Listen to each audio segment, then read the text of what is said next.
The war had burned across the stars for years. Countless battles had shattered planets, and entire fleets had been reduced to dust. Among the many species fighting for power, there was one alien empire that believed itself to be stronger than all. They called themselves the Eliari, masters of light and energy. They looked at other races as weak, especially the humans, whom they called the Carnivores.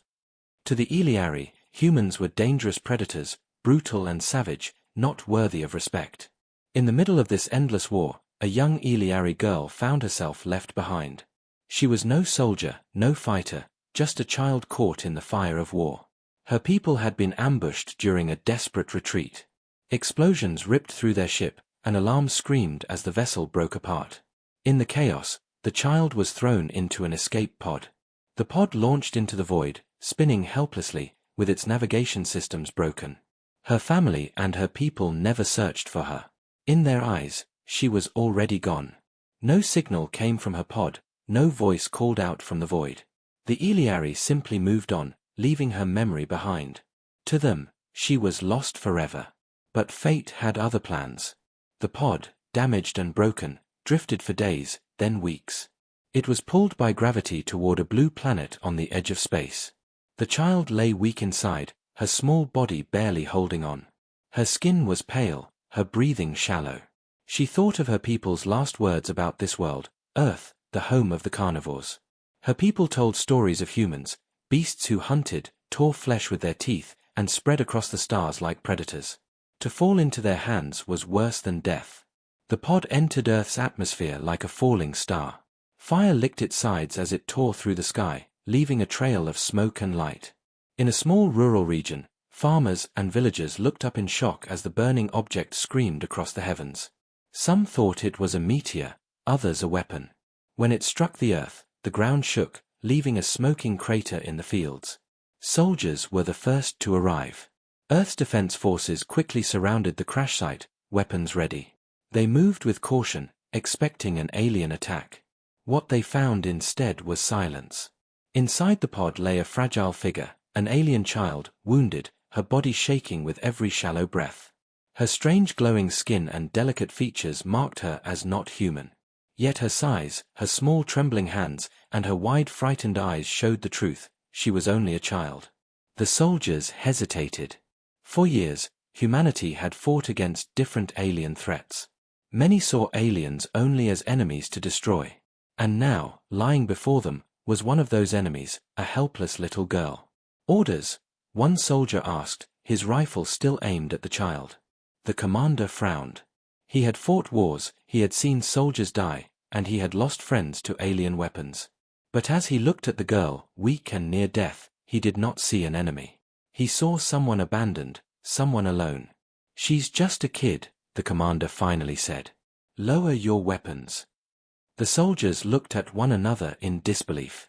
Some muttered that she was dangerous, that she might be a spy, that saving her could risk everything.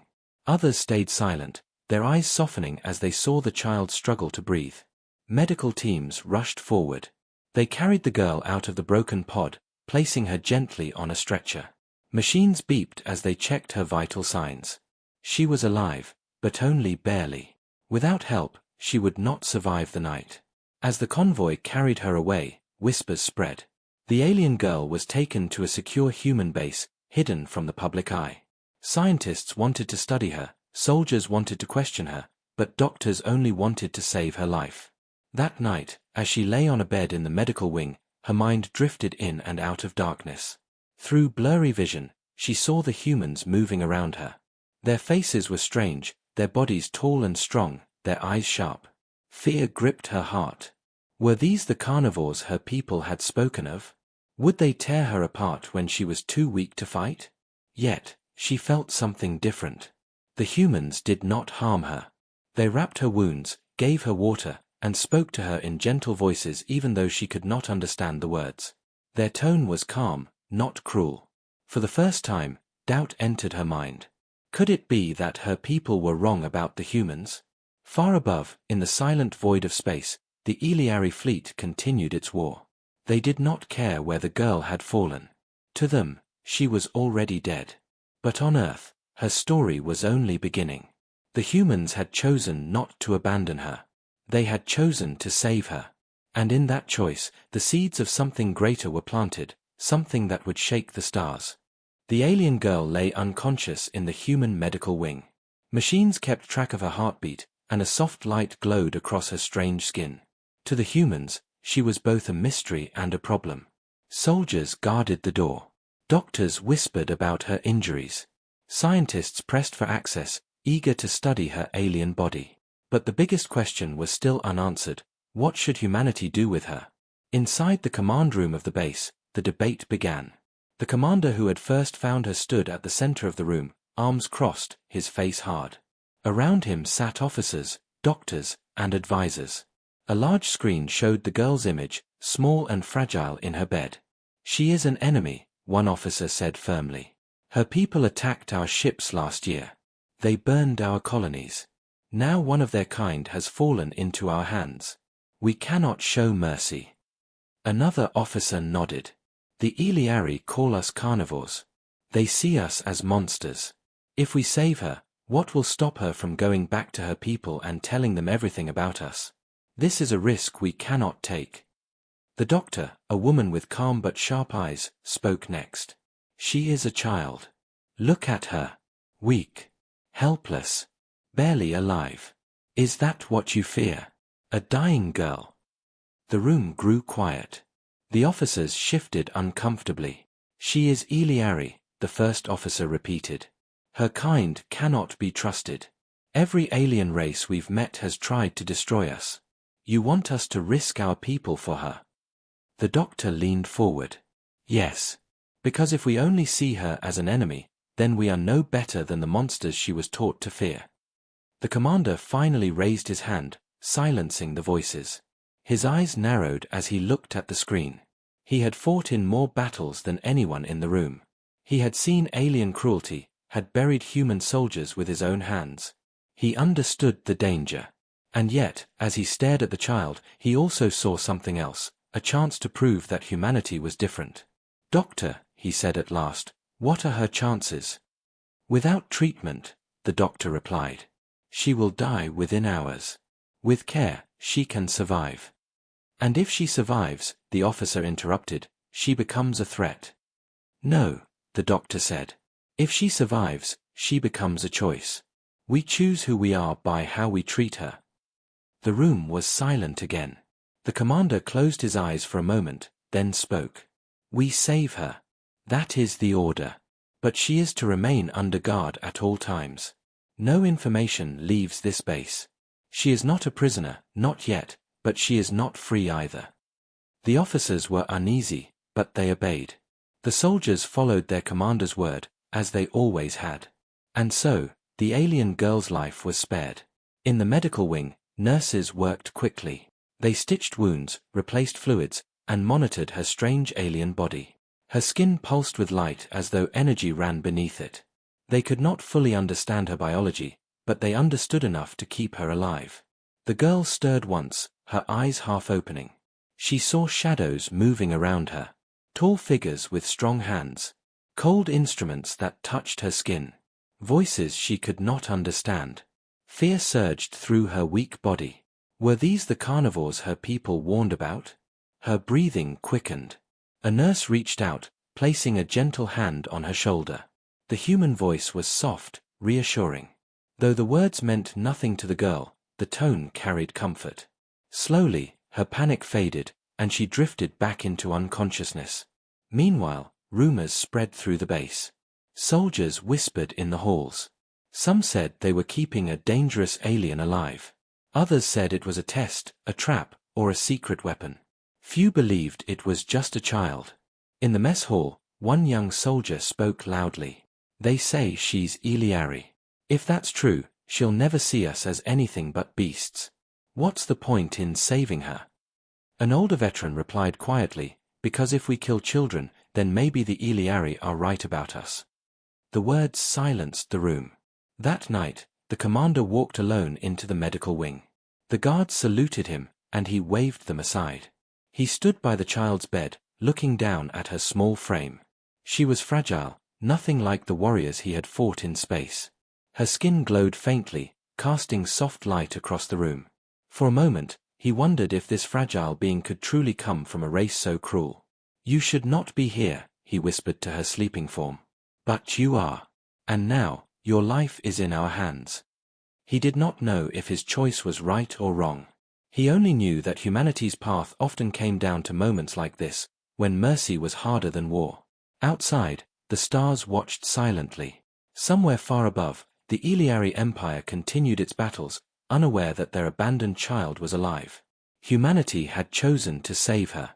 But in saving her, they had also chosen a future filled with danger. For mercy can be as dangerous as any weapon. The alien girl woke slowly, her eyes fluttering open to strange light. At first, everything was blurry: the ceiling above her, the humming machines around her, the soft beeping sound near her ear. She blinked, and the blur began to clear. She saw humans.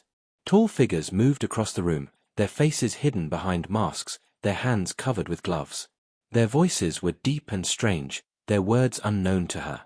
She could not understand their language, but their tone reached her ears, firm yet calm, sharp yet steady. Her heart pounded. These were the Carnivores. Her people had told endless stories of them, how they hunted like beasts, how they tore apart their enemies, how they spread across the galaxy with claws and teeth.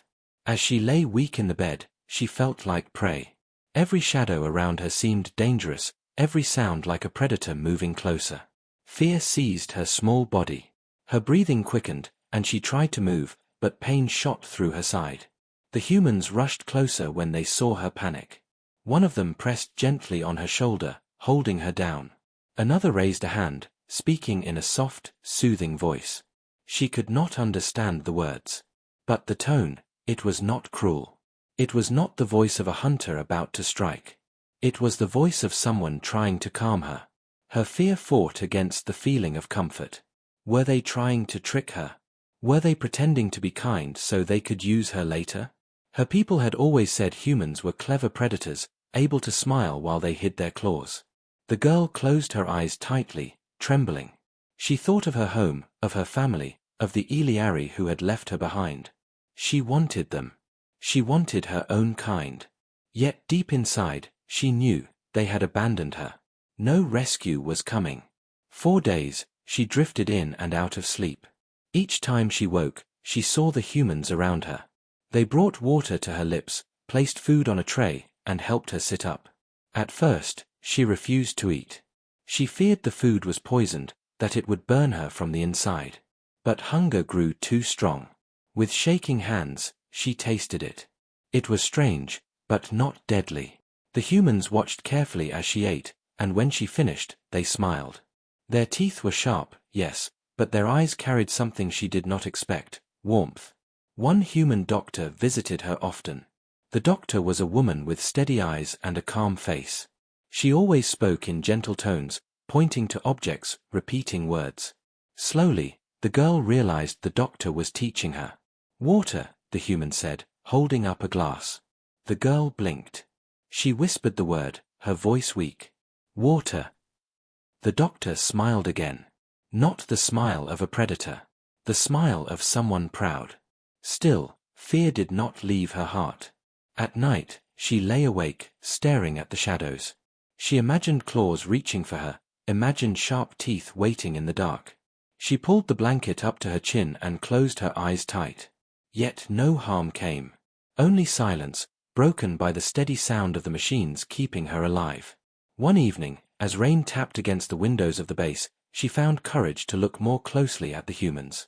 She watched the soldiers outside her room, standing still like statues, their weapons ready.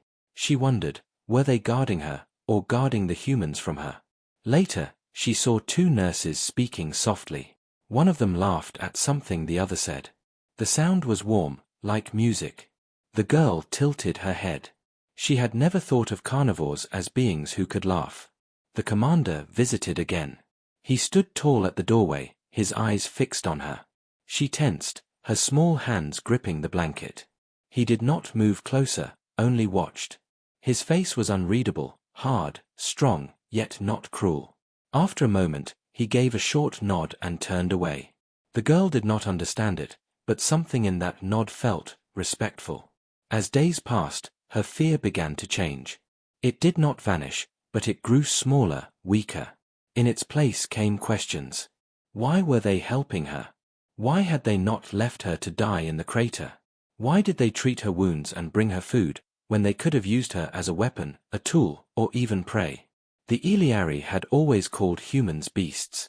But these humans, these carnivores, had shown her something else.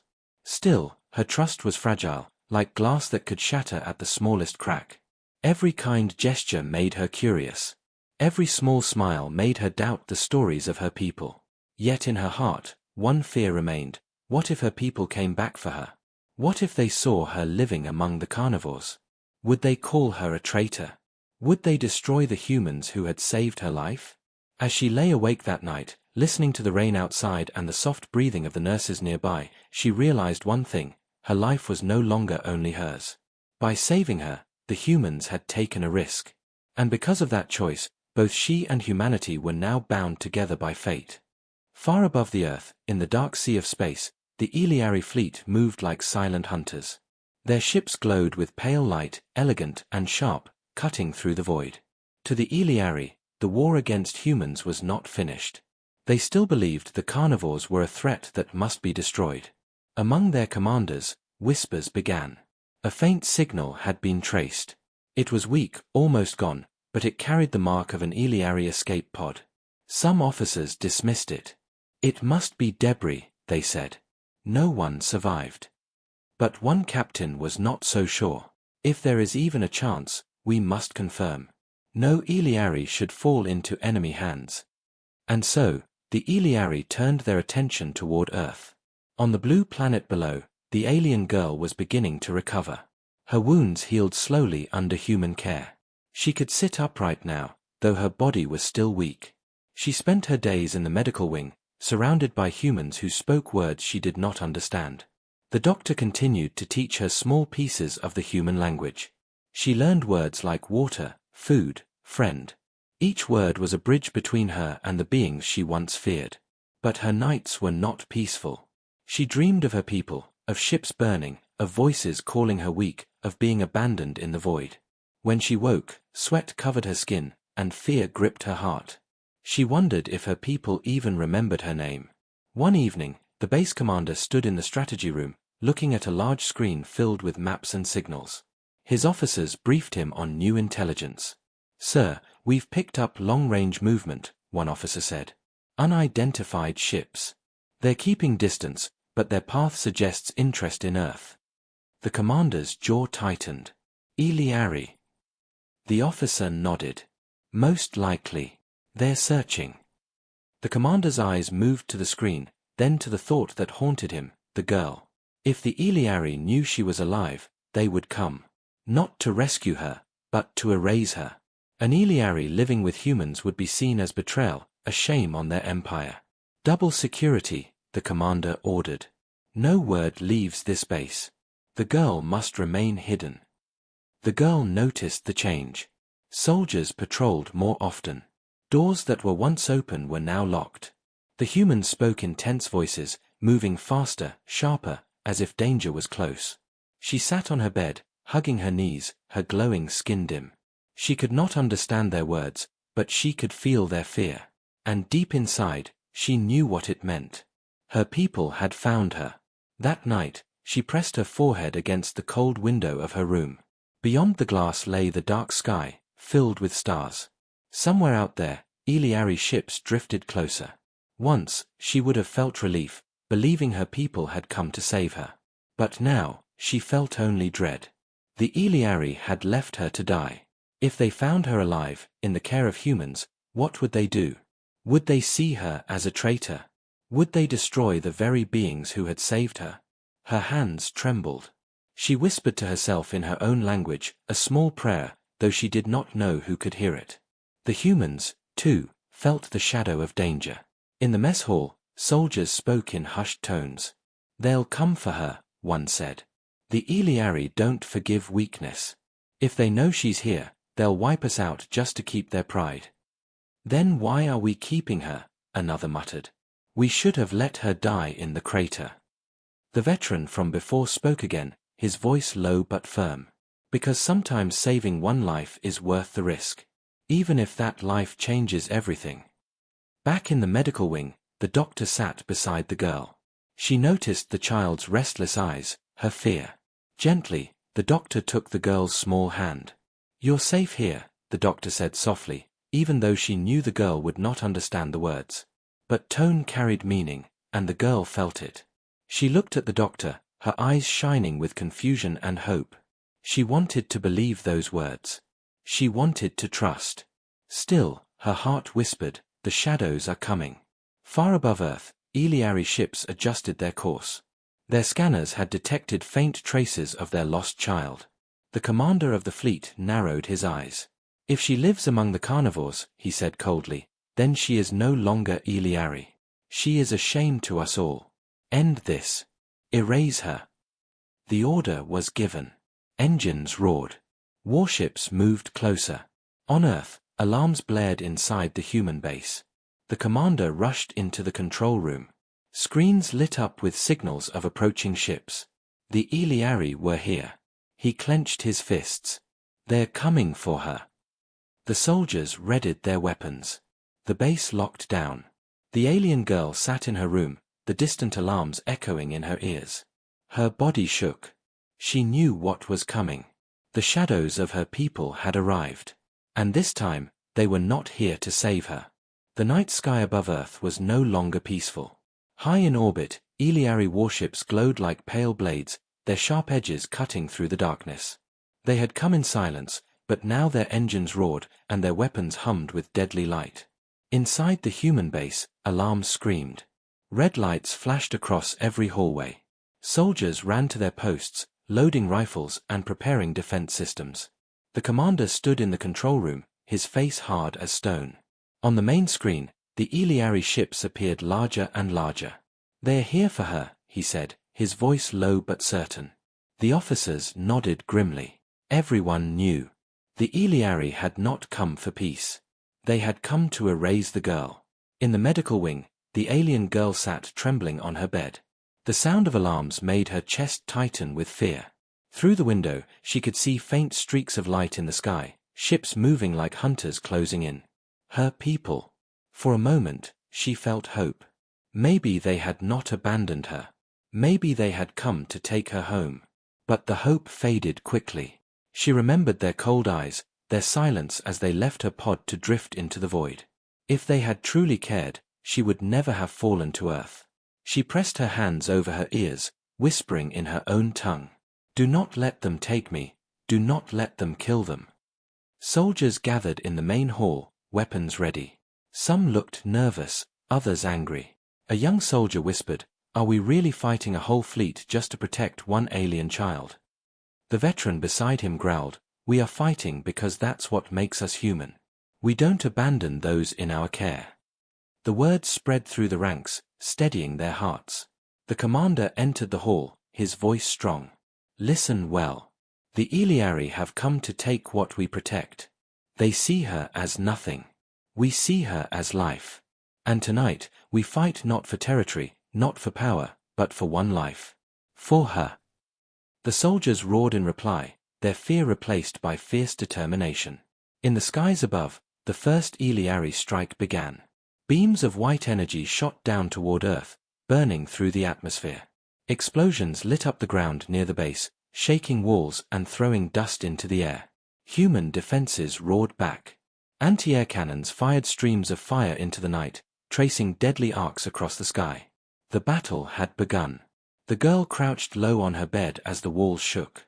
She saw nurses rushing out, soldiers running past her door. The doctor stayed with her, kneeling beside her bed. "You're safe," the doctor said, though her voice trembled. "We won't let them take you." The girl's eyes widened. She could not understand the words, but she could feel the meaning. Her chest tightened with emotions she could not name. Why? Why would they fight for her? Why would they risk death for someone not even their own? Outside, human jets screamed into the sky. They cut through the darkness, dodging beams of Eliari light, firing missiles at the larger ships. Explosions filled the heavens as the war spread above the base. One human pilot cried out over the radio, "For Earth." For the girl, before his jet vanished in a ball of fire. The commander watched from the control room, his fists clenched. Every life lost cut deep, but he would not let her be taken. Not while he still drew breath. The Iliari fleet grew frustrated. Their weapons tore through defenses, but the humans fought like predators, fierce, unyielding, unwilling to surrender. The Iliari commander sneered. Why do they resist? Why do they throw away lives for a single child? Another officer answered coldly, because they are carnivores. They bite even when cornered. The Iliari commander's eyes hardened. Then crush them. On the ground, the alien girl stood slowly, her small body shaking. She could hear the distant thunder of weapons, the cries of soldiers fighting outside. She looked at the doctor, at the guards standing firm at her door. And then, realization struck her heart. They were dying for her. Tears filled her eyes. She whispered, voice breaking, "Why, why?" The doctor did not understand the words, but she saw the pain in the girl's face. She placed a hand on the child's shoulder, her eyes steady. "Because you matter," she said. The girl's tears fell harder. Her people had abandoned her as if her life meant nothing. But these humans, these so-called carnivores, fought as if her life was worth everything. The battle outside raged on. Fire lit up the night, turning the sky into a storm of light and smoke. Human soldiers shouted, their weapons blazing. Iliari troops landed near the base, their elegant armor shining as they charged. But the humans met them with steel and fury, fighting hand to hand, refusing to fall back. Every human, from soldier to pilot to doctor, stood like a wall around the alien girl. And as the girl pressed her small hands against the window, watching the chaos beyond, she understood something for the first time. The carnivores were not monsters. They were protectors. And for her, they were willing to fight the galaxy itself. The battle raged through the night. The sky above Earth burned with fire as human jets and Iliari ships clashed. On the ground, the fields near the base had become a storm of light, smoke, and broken machines. Soldiers fought side by side, their weapons glowing in the darkness, refusing to surrender. Inside the human base, the alien girl pressed her hands against the window, her eyes wide with fear and wonder. Every explosion shook her heart. She could see the humans outside fighting, bleeding, falling, yet they rose again. Each one of them stood like a shield, as if her small life was worth more than their own. She whispered in her language, her voice breaking, "Why do they fight for me?" The doctor beside her, though she did not understand the words, placed a hand on the child's shoulder. Her eyes were steady, her voice calm. "Because you are ours now. And we protect what is ours." High above, the Iliari commander snarled as another human missile struck one of his ships. Sparks filled the void, and the vessel spun out of formation. "These carnivores, they fight like beasts with nothing to lose," he hissed. An officer bowed his head.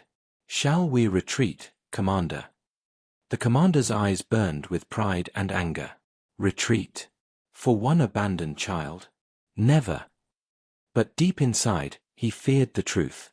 The humans were not fighting for conquest. They were not fighting for resources. They were fighting for something the Iliari did not understand, compassion. And compassion made them stronger than any weapon. On Earth, the battle reached its peak. Iliari troops stormed the outer gates of the base, their sleek weapons firing bolts of white energy. Human soldiers met them in brutal combat, refusing to fall back. The ground shook with every explosion, but the line held. The commander stood at the front, rifle in his hands, his face lit by fire. "Hold the line," he shouted. "We fight for her. We fight for all of us." The alien girl watched, tears streaming down her face. She had never known such strength, never seen such courage. Her people had abandoned her without a thought, but these humans, they fought like family. And in that moment, she made her choice. She staggered from her bed, weak but determined. The doctor tried to stop her, but the girl shook her head. She would not hide while others bled for her. She stepped into the hall, her glowing skin casting light around her. Soldiers who saw her paused, their eyes widening. She raised her trembling hand toward them, speaking words they did not understand, but her voice carried strength. The humans understood the meaning, if not the language. "I stand with you." The soldiers roared, their hearts lifted. At dawn, The sky turned red with smoke and fire. The Eliari, battered and blooded, pulled back their ships. Their commander's pride burned, but he could not deny the truth. The humans had not broken. They had stood their ground against an empire, all for one small life. As the Eliari fleet retreated into the stars, silence fell over the battlefield. Human soldiers stood among the wreckage, tired but alive. They had lost much, but they had won. Inside the base, the alien girl sat again on her bed, her body weak but her spirit strong. She looked at the commander, the doctor, and the soldiers who had risked everything. Her voice was soft, her human words broken, but clear enough to hear. Not carnivores. Protectors. The humans froze, their hearts struck by the weight of her words. The child who had once feared them as monsters now saw them as guardians. In the days that followed, the galaxy learned what had happened. Whispers spread among other races. The humans had defended an alien child against her own people. The carnivores were not just predators, they were something far more dangerous to empires built on fear. They were protectors. And in protecting even their enemies, they showed a strength no empire could match. The commander stood one night on the base roof, looking at the stars. The alien girl stood beside him, her glowing eyes reflecting the heavens. "You should not be here," he said softly. "But now, you are one of us. And that means we will protect you, no matter the cost." The girl nodded. She did not need to understand all the words. She understood the meaning. She was no longer abandoned. She was no longer alone. And as the stars shone down, one truth became clear. Humanity was feared for its strength. But soon, the galaxy would remember them for something greater. Their compassion. Their choice to protect. Their humanity.